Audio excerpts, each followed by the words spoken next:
తీసుకురాపోని. అద్దానికి ఇంకా తర్వాత చాలా చెప్తా. ఇప్పుడు మీరు నవ్వుతున్నారు నాకు తెలుసు.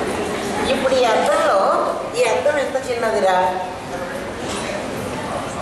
మహా అయితే 2 అడుగులు ఉంటుందేమో అంతే.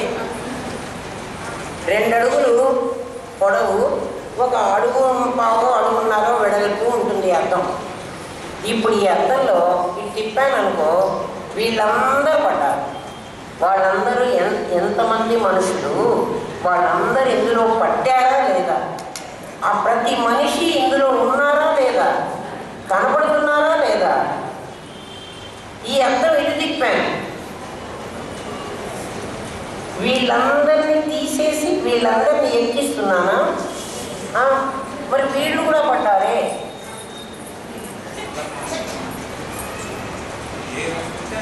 అమ్మా ఏది అనుకుంటావా? ఇదిగో ఇవన్నీ మీరు అద్దంలో చూస్తున్నారా, అద్దం మీద చూస్తున్నారా? అద్దం మీద చూస్తున్నారు. అద్దం లోపలికి వెళ్ళలే మీరెవ్వరు. ఈ అద్దంలో ఎటువంటి శక్తి ఉందంటే, ఈ అద్దానికి మీ అందరూ ఎంత పెద్దవాళ్ళైనా అంత రూపాన్ని చూపించగలిగిన శక్తి ఉంది. పోనీ ఒకళ్ళ మీద ఒకళ్ళ వేసిందా? వాళ్ళకి బరువున్నా ఉందా?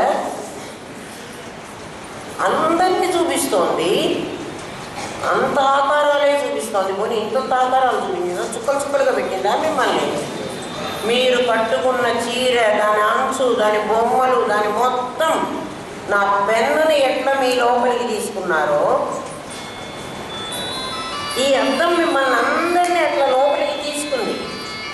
మన చిత్తాకాశము అద్దం వంటిది. దీంట్లో భూతాకాశంలో ఏముంటే, నన్ను ఎల్లరాజు గారు అడిగిన ప్రశ్న ఇది. నువ్వు చూస్తే ప్రపంచం కనిపించిందా? ప్రపంచం తానున్నానని నీకు చెప్పిందా? నేను చూస్తే ప్రపంచం కనిపిస్తోంది.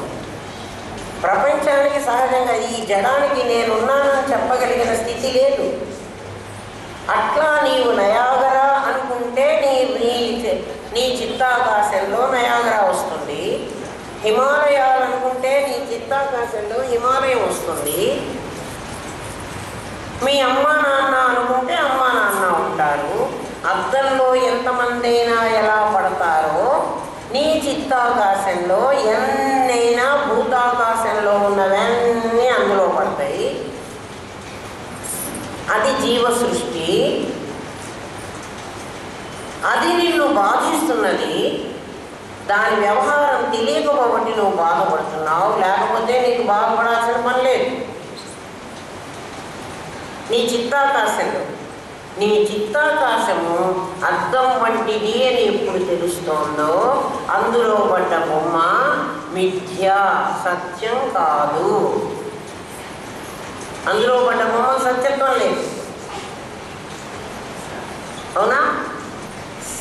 శంకర భగవత్పాదులు ఈ విషయాన్నే విశ్వం, నువ్వు ప్రపంచాన్ని చూస్తున్నానంటున్నావురా, అది ఏమిటి అంటే దర్పణ దృశ్యమాన నగరీ తుల్యం. ఒక పెద్ద నగరము ఒక అద్దంలో పడితే ఎలా ఉంటుందో నీకు ఇది కూడా అలాంటిదేను. అద్దంలో పడ్డ బొమ్మ నీకు ఏ విధమైన అనుభవాన్ని కలిగించినట్లు నీ చిత్తాకాశంలో పడ్డటువంటి పెన్ను నీకు అనుభవాన్ని కలిగించదు. అది కలిగిస్తుంది అని నువ్వు అనుకుంటున్నావు. అద్దంలో బొమ్మ పట్టలేదు, అద్దం మీద పడుతోంది. అద్దం మీద పడ్డదాన్ని నువ్వు ఉల్టా అనుకునేది నీకు అలవాటు కాబట్టి అద్దంలో నేను పడ్డానట.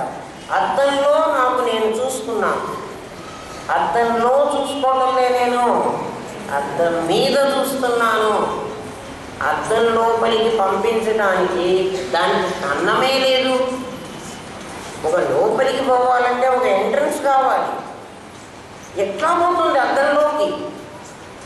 మరి అద్దంలో ఎట్లా కనబడుతోంది అంటే ఏమీ లేదు. నీ కంటి నుంచి ఒక కాంతి కిరణాలు ఆ ఆబ్జెక్ట్ మీదకి వెళ్ళి అది దాటి వెళ్ళడానికి వీలు లేక, అది ట్రాన్స్పరెన్సీ దాంట్లో లేకపోబట్టి ఆ అద్దం వెనక నుంచి తగులుకొని వెనక్కి వచ్చి మళ్ళీ నీ కంటి రెటీనా మీద దాని తాలూకు రూపురేఖలన్నింటినీ పెట్టింది. అది లోపలికి తీసుకెళ్ళి అలాంటిది నీ చిత్తసాగరంలో, నీ చిత్తాకాశంలో, ఆకాశం అంటాం, చిత్తసాగరం అంటాం దాన్ని. అది ఆకాశం, అది ఖాళీ. కొంతమంది చిత్తసాగరం అంటారు, అది జలం. అది భూమి అయినా, అది జలమైనా, అది అగ్ని అయినా. అది అగ్ని అని ఎందుకు అంటున్నా అంటే నువ్వు బతుకుంటేనే నీకు చిత్తాకాశంలోంచి చూడగలవు. నువ్వు వస్తే ఏం చూడలేదు. అంటే అగ్ని లేకపోతే చూడలేదు. చిత్తాకాశము భూతాకాశం కంటే పెద్దది. ఎన్ని భూతాకాశాలనైనా చిత్తాకాశం తనలో ఇముడ్చుకోగలదు. అది ఖాళీ, దాని లోపలికి ఏది వెళ్ళటం లేదు. ఏది కావాలంటే అది ఒకదాని మీద ఒకటి పడినట్టుగా కనపడతాయి, కానీ ఒకదానికి టచ్ కావు, ఒకదాన్ని కూడా ఆయన ముట్టుకోదు. అలా ఉంటుంది. ఇంతవరకు అందరికీ అర్థమైందా? ఈ చిత్తాకాశం, ఎవడి చిత్తాకాశం వాడికే ఉంటుంది. వాడి విశేషం బతికున్నంత వరకే వాడి చిత్తాకాశం ఉంటుంది. వాడి చిత్తాకాశంలోనే స్వర్గము నరకము ఉంది. ఎట్లా ఉంది? పెన్లాగా. స్వర్గం నరకం నీ చిత్తాకాశంలో ఉన్నాయి. మరి మరణ సమయంలో ఏమవుతున్నావు అంటే నువ్వు నీ చిత్తాకాశంలోకి వెళుతున్నావు, మళ్ళీ చిత్తాకాశంలో నుంచి మళ్ళీ వెనక్కి వస్తున్నావు. చనిపోయేటప్పుడు ఏ దృశ్యం మీద మన మనస్సు నిలబడితే, ఏ దృశ్యం మీద నిలబడుతుంది? చిత్తాకాశంలో అనేక దృశ్యాలు వేసుకుంటున్నావు నువ్వు రోజు. ఏ దృశ్యం మీద నీ మనస్సు నిలబడితే, ఒకవేళ చిత్తాకాశంలో ఉన్న దృశ్యం కాకపోతే భూతాకాశంలో ఉన్న దృశ్యమైన, ఈ భూతాకాశము ఒక మిర్రర్ అనుకో, నీ చిత్తాకాశము ఒక మిర్రర్ అనుకో. కాసేపు ఇక్కడ అద్దం పెట్టాను, ఒక ఆబ్జెక్ట్ ఇక్కడ పెట్టాను. ఇప్పుడు ఏమవుతుంది? ఈ ఆబ్జెక్ట్ బొమ్మ దీంట్లోనూ పడుతుంది, దీంట్లోనూ పడుతుంది, రెండిట్లో పడుతుంది. మళ్ళీ ఈ అద్దము ప్లస్ ఈ బొమ్మ కలిసి ఈ అద్దంలో ఈ బొమ్మలో పడుతుంది, ఈ అద్దము ఈ బొమ్మ కలిసి దీంట్లో పడుతుంది. ఇన్ఫినిట్ బొమ్మలు వస్తున్నాయి నీకు ఇప్పుడు. ఇది ఒక బొమ్మ కాదు, దీంట్లోనూ అనేక బొమ్మలు వస్తాయి, దీంట్లోనూ అనేక బొమ్మలు వస్తాయి. మీరింటికి వెళ్ళి ఎక్స్పెరిమెంట్ చేసుకోండి. 2 అద్దాలు పెట్టండి, మధ్యలో క్యాండిల్ పెట్టండి, క్యాండిల్ వెలిగించండి. ఈ అద్దంలో ఇలా చూస్తూ పోండి, అనేకమైన క్యాండిల్స్ కనపడతాయి మీకు, వరుసన బొమ్మలు కావలసినన్ని. ఈ అద్దంలో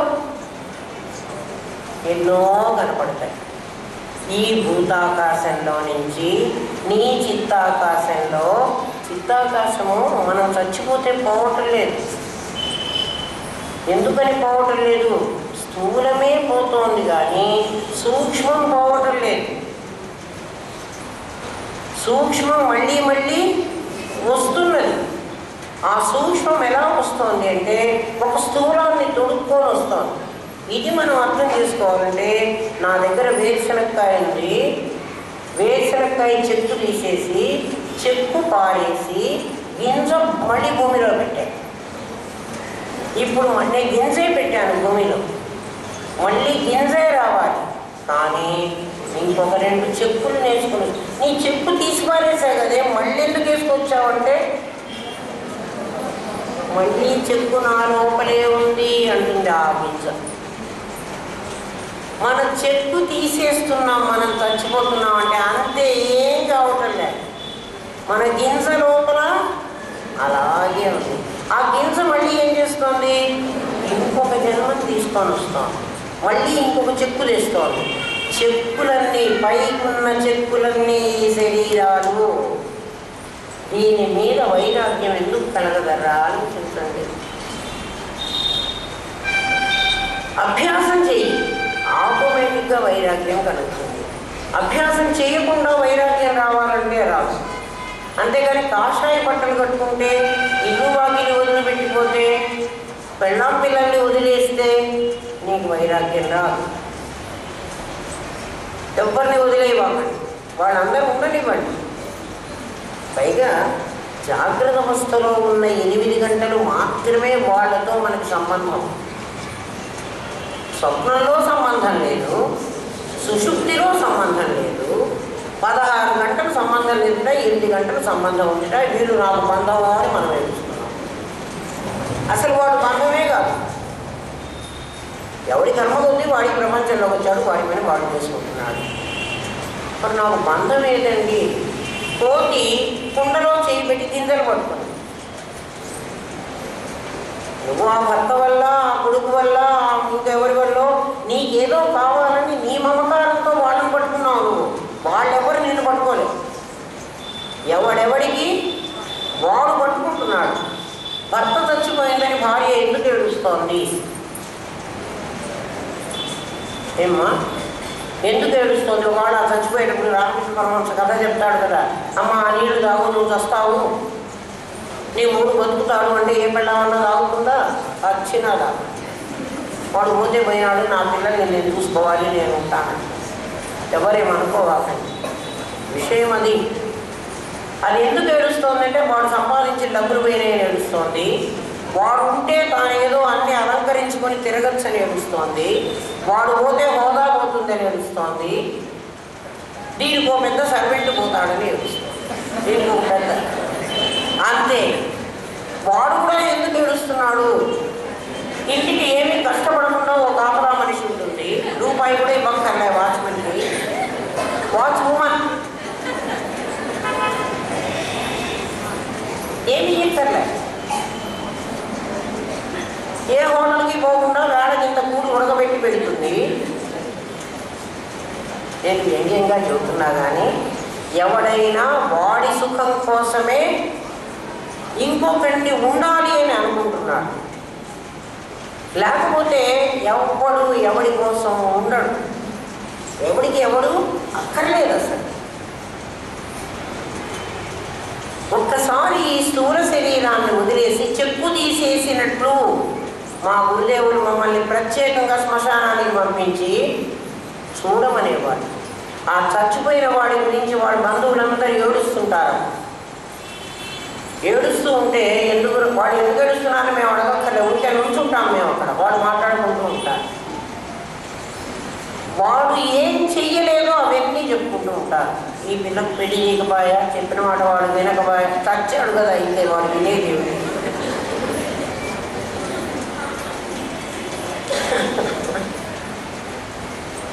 అలాగే చెప్తూ ఉంటారు.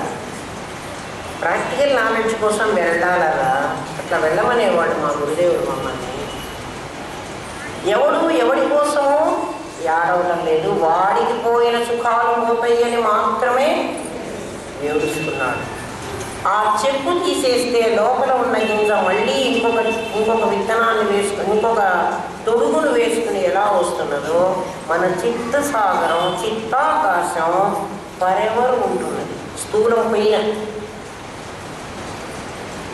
అంటే చిత్తాకాశాలు చాలా ఉంటున్నాయి. అప్పుడు ఈ జీవుడు అనేవాడు స్వర్గంలో నరకంలో అక్కడికే పోతున్నాడు. వాడి చిత్తాకాశంలోకి వాడు వెళ్తున్నాడు. వాడు విత్డ్రా అవుతున్నాడు. ఎప్పుడు వాడు విత్డ్రా అయినాడో గాలి పీల్చడం అలాంటి పనులన్నీ ఇది మానుకుంది. వాడు మళ్ళీ అక్కడి నుంచే మళ్ళీ పుడుతున్నాడు. ఎవరి చిత్తాకాశంలో నుంచి అక్కడే అనేక రకాల బొమ్మలు ఉన్నాయి. ఆ బొమ్మలు తీసుకుని మళ్ళీ వాడు అటువంటి జన్మలకు వస్తున్నాడు. మళ్ళీ నామం రూపం క్రియ అక్కడే ఉన్నాయి. మరి ఇందులో లోపల ఉన్నటువంటి ఆ చైతన్య శక్తి స్వరూపం అక్కడ ఉంది కదా. స్వభావం ఇదైతే స్వరూపం అది ఉంది కదా. ఆ స్వరూపమే దానికి శక్తి ఇస్తోంది. జీవుడుగా వచ్చింది కూడా ఆ పైసాయే కదా. ఇప్పుడు ఆ పైసా ఎట్లా బయటికి వచ్చిందో చూడండి, చూపిస్తాను. చిత్తాకాశం అందరికీ అర్థమైందా? ప్రతివాడు చచ్చి ఎక్కడికి పోతున్నాడు? చిత్తాకాశంలోకి పోతున్నాడు. స్వర్గానికి పోవటం లేదు. స్వర్గం ఎక్కడుంది? చిత్తాకాశంలోనే ఉంది. నరకం ఎక్కడుంది? చిత్తాకాశంలోనే ఉంది. భూతజాలం అంతా ఎక్కడుంది? చిత్తాకాశంలో. చిత్తాకాశంలో ఎలా ఉంది? లోపలికి వెళ్ళిందా? అద్దం మీద బొమ్మలాగా కనిపిస్తుంది. అద్దం మీద బొమ్మలాగా. ఆ చిదాకాశ స్వరూపం ఎక్కడుంది అంటే, స్వరూపం ప్రజ్ఞాన రసం కదా. ప్రజ్ఞాన ఘనం రెండు రూపాయలు చెప్పాను. ప్రజ్ఞాన ఘనం అంటే అందులో ఇంకా ఏది దూరడానికి వీల్లేదు. ప్రజ్ఞాన రసం అంటే అది లిక్విడ్ ఫామ్లో ఉండాలి. నా దగ్గర పంచదార పాకం ఉంది, లేకపోతే నా దగ్గర కరిగిన బంగారం ఉంది, మూసలో కరగబెట్టుకున్న బంగారాన్ని. ఇప్పుడు అది ఎలా ఉంటుంది? లిక్విడ్ ఫామ్లో ఉంటుంది. నా దగ్గర మూసలో కరిగిన బంగారం, మనం అందరం కరిగిన బంగారాన్ని అంత చూడలేదు కాబట్టి ఎప్పుడో ఒక రోజు కదా కంసలు వాడికి కరగబెట్టుకునేది, మనకు తెలియదు కదా.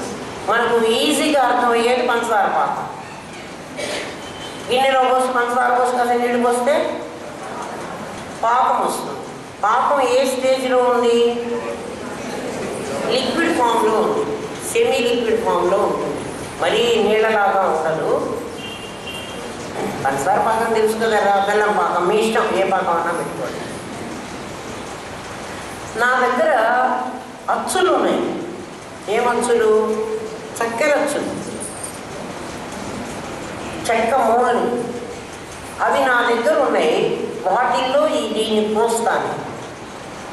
పోసి కొంచెం సేపటికి అది గట్టి పడుతుంది. ఇప్పుడు గట్టి పడ్డప్పుడు అది ఘనమైంది. అంతకుముందు అది రసమైంది. ఏది రసంగా ఉందో అది ఘనం అవుతుంది. రసానికి ఘనానికి తేడా ఏమిటంటే, రసంగా ఉన్నప్పుడు ఇంకా అందులో ఏదైనా నేను వేయవచ్చు. చక్కెర పాకం పట్టుకుంటే అందులో ఒక నిమ్మకాయ రసం 2 చుక్కలు పిండేసుకుంటాం. ఆ నిమ్మరసం ఆ చక్కెర పాకంలో మెల్ట్ అయిపోతుంది. ఘనమైపోయిందనుకోండి, ఇంత పిండడానికి రాదు. ఈ ప్రజ్ఞాన ఘనం అనేది ఇప్పుడు ప్రజ్ఞాన రసంగా ఉంది. ఎందుకంటే అది కైనటిక్ కావాలంటే ప్రజ్ఞాన రసం కావాలి. ప్రజ్ఞాన ఘనంగా ఉంటే కైనటిక్ కాదు. జాగ్రత్తగా గమనించండి. ఇప్పుడు మీరు చిదాకాశంలోకి వెళుతున్నారు. ఇంకా చిత్తాకాశంలో ఉంచను. చిత్తాకాశంలో ఉంటే వాడు చచ్చేవాడు. చావడము, మళ్ళీ పుట్టడం, మళ్ళీ చావడం, మళ్ళీ పుట్టడం, అలాంటి వాడు కర్నూలులో ఉన్నారు. వాడు లయన్స్ క్లబ్లో లేరు. వీళ్ళు ఇక్కడ ఉన్నవాళ్ళు ఇప్పుడు విజ్ఞాన ఘనమైనారు, అంటే విజ్ఞాన రసమైనారు. వీళ్ళు ఘనం చేసి పారేస్తే ఏ గోళ ఉండదు. కొలంలో నీళ్లలో అలట్టుకుండండి. కొలంలో నీళ్లలో ఒక రాయి విసిరితే కదా అలలు వచ్చినాయి కదా. రాయి అలలను సృష్టించింది. అలలు వచ్చింది జలంలోనే కానీ రాయిలో కాదు. రాయి అనేది నా సంకల్పం, నా ఆలోచన. అవి నాకు ఎక్కడున్నాయి? చిత్తాకాశంలో ఉన్నాయి. నా రాళ్ళన్నీ ఎక్కడున్నాయి? నా ఆకారాలన్నీ, నా సంకల్పాలు ఎక్కడున్నాయరా? చిత్తాకాశంలోనే కదా. బొమ్మలన్నీ ఉన్నది అవే కదా నాకు మళ్ళీ జన్మలకు వస్తున్నాయి. అవే కదా స్వర్గం నరకం నాకు. అవునా కదా? స్వర్గం అక్కడే ఉంది, నరకం అక్కడే ఉంది, నయాగర జలపాతం అక్కడే ఉంది. నా చిత్తాకాశంలో, మీ చిత్తాకాశంలో అవన్నీ ఉన్నాయా లేవా? ఉన్నాయి. అవి కాక మీ తొడుగు వేరే ఉందా లేదా? ఈ తొడుగు పోతుంది, మనం అందులోకి వెళుతున్నాం, మళ్ళీ కొత్త తొడుగు వేసుకొని మనం వస్తున్నాం. అంతవరకు మీకు అందరికీ అర్థమైంది. అందులో లోపలికి వెళ్ళామంటే ఏం లోపల లేదు, అది కేవలం అద్దంలాగే ఉంది. ఆ అద్దాన్ని దర్పణ దృశ్యం, అది భూతాకాశంలో దృశ్యంతో పడి, ఇది అక్కడ అది ఇక్కడ పడి అనేక రకాల బొమ్మలు చూపించి బహునాం జన్మనాం అన్ని జన్మలు ఎత్తించింది మన చేత. మరి ఈ జన్మలన్నీ నిజమేనా అబద్ధమా? జన్మలన్నీ అబద్ధమా నిజమా? పరమాత్మ నుంచి ఒక్కసారే నేను దీంట్లో వచ్చా. ఈ వచ్చిన వాడిని ఊరుకోకుండా ఇక్కడే తిరుగుతున్నా. ఒకసారే వచ్చా, మళ్ళీ లోపలికి పోతే నాకు ఏ పోవాలి? నాకు లోపలికి పోవడం చేత కాలేదు. అందుకని కాల ప్రవాహంలో ముట్టుకుంటున్నా అటు ఇటు. మళ్ళీ పునరపి జననం, పునరపి మరణం. ఎవడైనా చచ్చిపోయినాడంటే వీడు చిత్తాకాశంలోకి వెళ్ళాడరా, చిత్తాకాశంలోకి వెళ్ళిన వాడు మళ్ళీ ఎంత తేలిక అంటే అద్దంలోకి వెళ్ళిన మీ బొమ్మలు బయటికి రావడానికి ఎప్పటికీ అర్థం ఏమన్నా అంటుకుందా? ఏమంటుకోదు, అంటించుకో. ఈ ఘనమైనటువంటిది రసమైనటువంటిది ఘనమైంది అనుకోండి, ఊహించుకోండి. ఒక పొలంలో నీళ్ళు రాయి వేస్తే అలలు తరంగాలు వస్తున్నాయి. ఆ పొలం గడ్డగట్టింది, మంచు మా అట్మాస్ఫియర్ వల్ల, మంచు వల్ల అది గడ్డగట్టింది, ఐస్ అయిపోయింది ఆ పొలంలో నీళ్ళన్నీ. ఇప్పుడు నేను రాయి ఇసిరాను, ఈ రాయి పొలంలోకి వెళుతుందా? అలలు సృష్టిస్తుందా? సృష్టించదు. నీ చిత్తాకాశంలో ఎన్ని సంకల్పాలున్నా నీ స్వరూపాన్ని, నీ చిదాకాశాన్ని పొలములాగా ప్రజ్ఞాన ఘనం చేసేస్తే నువ్వు ఎన్ని సంకల్పాలు వేసినా అవి తరంగాలను సృష్టించలేవు. నువ్వు సంకల్పాలు పోగొట్టుకో అన్నది కష్టమైన పని, నువ్వు అది ఘనం చేసుకో అన్నది తేలికైన పని. అర్జున, అది సుఖం.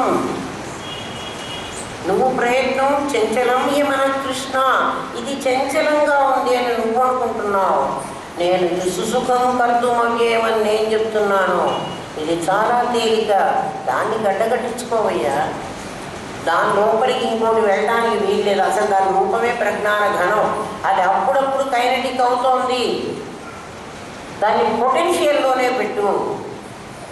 దాన్ని పొటెన్షియల్గా పెడితే అది కైనటిక్ అయ్యే పనే లేదు. కైనటిక్ ఎందుకు అవుతున్నది? ఆ కరెంటు అందులో పొటెన్షియల్గా ఉంది. అది ఎందుకు కైనటిక్ అయింది? నాకు లైట్ వెలిగించుకోవాలనే కోరిక పుట్టింది. లైట్ వెలగాలి అనే కోరిక పుట్టగానే నేను దాన్ని వైర్లోకి రమ్మను. ఎవరిని? ఆ పొటెన్షియల్గా ఉన్నదా. అందుకని వచ్చేసి నీకు సంకల్పం లేకపోతే అది రాదు. నీకు సంకల్పం ఉంటే నీకు జన్మలు వస్తాయి. సంకల్పం లేకుండా దాన్ని గడ్డగట్టించేటువంటి మార్గాన్ని శాస్త్రం చెప్పింది మనకి. చిదాకాశాన్ని గురించి చెప్పింది. ఇప్పుడు చిదాకాశం ఎక్కడుందో చెప్తాను మీకు. అందరు రెడీగా ఉన్నారు కదా? అర్థం చేసుకోండి.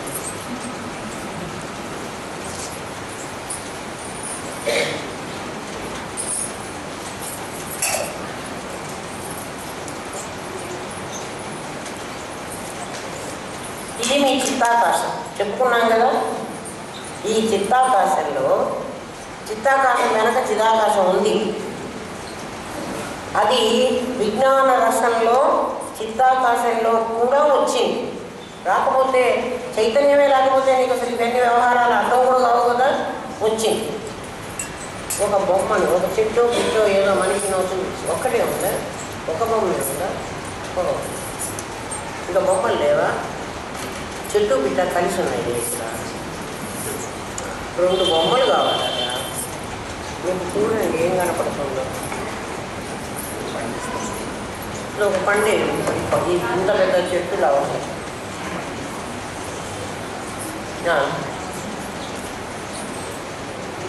ఇక్కడ నా చేతిలో ఒక పండు ఉంది కదా, ఒక బొమ్మ కూడా ఉంది, కాయ కూడా ఉంది. ఇదేదో ఒకటి దీనికి కాసేపు చిలక అనుకుంటారా? అనుకోండి కాసేపు, ఏం నష్టమేముంది? ఈ చిత్తాకాశం ఇట్లా ప్లెయిన్గా ఉంది. అందరి చిత్తాకాశం ఇలాగే ఉంటుంది. దీంట్లో ఒక ఆబ్జెక్ట్ పడింది. దీని బొమ్మ కనపడుతోందా? మీరు మీ చిత్తాకాశంలో, మీ దగ్గరికే వెళ్ళండి, మీ చిత్తాకాశంలో ఒక పిట్టను ఊహించుకోండి. ఒక పిట్ట బొమ్మ ఉంది. ఇదిగో ఇది పిట్ట బొమ్మ. దీని పిట్ట బొమ్మ అను పిట్టే ఉందంటున్నా. కాసేపు అనుకోండి, ఉంది కదా. ఇదిగో దానికి ఏం లేదు అంటే క్రియ ఒక్కటే లేదు. ఆ లెసన్లోకి వెళ్ళవాలండి. ఇక్కడ ఇంతవరకే తీసుకోండి. ఇది ఉన్నది. ఇది ఉండగా ఇది పడుతుంది, దీన్ని పెట్టి అని బొమ్మ కనపడాలి. ఇది ఉండగా ఇంకో చెట్టు వచ్చింది, చెట్టు అనుకోండి కాసేపు. మీ దగ్గర ఆ పిట్టను తీసేసి ఈ చెట్టును పెట్టక్కర్లా. చెట్టు కూడా ఉండొచ్చు, పిట్ట కూడా ఉండొచ్చు, ఇంకా ఎన్నైనా కూడా ఉండొచ్చు కదా. ఇదేం అర్థం చెప్పదు. ఎందుకని అర్థం చెప్పదు? ఇది ఎన్ని భూతాకాశంలో వస్తువులనైనా ఇముడ్చుకోగలదు. దీనికి అంత కెపాసిటీ ఉంది. మీ దగ్గరే ఉంది, చూసుకోండి. నయాగరా జలపాతాలు పెట్టుకోగలదు లోపల, ఏమైనా పెట్టుకోగలదు. ఇవి ఉండగా ఇంకా ఖాళీ కూడా పెట్టుకోగలదు. ఈ అర్థం అంతా ఇవి ఆక్రమించినాయా? అర్థంలో కొంత భాగాన్ని మాత్రమే ఆక్రమించాయి. దీనికి మధ్య ఏమున్నది? ఖాళీ ఉంది. ఆ ఖాళీ పేరు నా చిదాకాశం.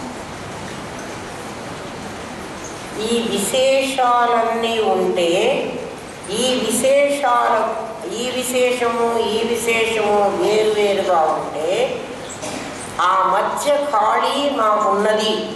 ఉండకపోతే ఇవి రెండు కలిసిపోయేవి నాకు.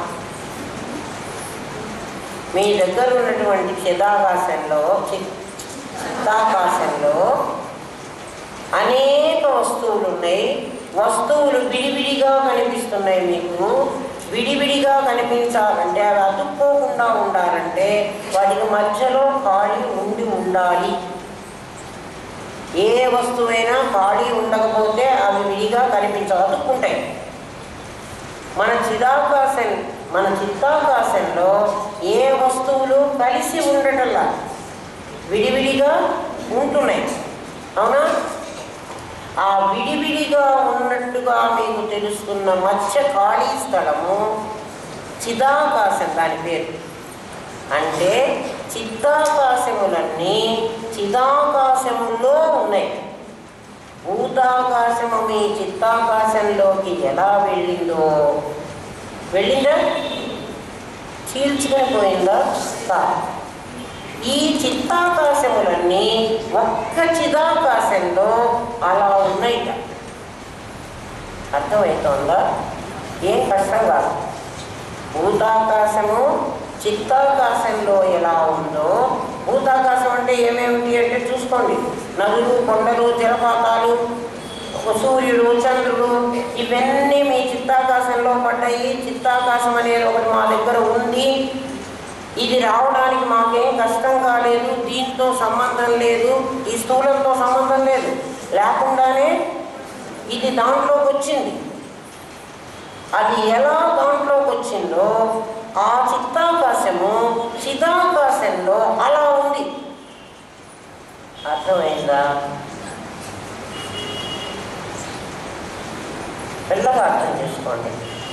భూతాకాశము చిత్తాకాశములోకి రావడానికి, భూతాకాశం చిన్నదైతేనే చిత్తాకాశంలోకి వస్తుంది. చిత్తాకాశము భూతాకాశము కలిసి చాలా చిత్తాకాశాలు ఒక చిదాకాశంలోకి అలాగే పెడతాయి. అంటే చిదాకాశం ఒకటి ఉంది, దాని లోపలికి ఇవన్నీ వెళ్ళాయి. ఈ చిదాకాశాన్ని నేనెట్లా గుర్తించాలి అంటే, చిదాకాశంలో సదా భాసం. చిదాకాశం ఎప్పుడూ ఉంటున్నది, సదా భాసం. మరి నాకు ఎట్లా తెలుస్తుందయ్యా? దీపితం, అది కనిపిస్తున్నది. ఎలాగా? చిజ్జడాత్మకం, ఒక చిత్తు వస్తువు. అందుకే ఒక పిట్ట అన్నాను. ఇది చైతన్యం, ఇది కనపడాలి. ఇది ప్లస్ ఒక జడమైన వస్తువు. ఈ రెండు ఎలాగైతే చిత్తాకాశంలో ఉంటున్నాయో అంటే నీకు విడివిడిగా కనిపిస్తున్నాయో, ఒక విడివిడిగా కనిపించాలంటే అక్కడ ఒక చోటు ఉండాలి. ఆ ఉన్న చోటులో ఆ చోటు చిదాకాశమే నువ్వు చూస్తున్నావు. రెండు వస్తువులను ఒక చిదాకాశంలో చూస్తున్నావు. ఈ రెండు వస్తువులు ఉన్నంత మేర మాత్రం చిత్తాకాశం ఉంది. అది లేని చోట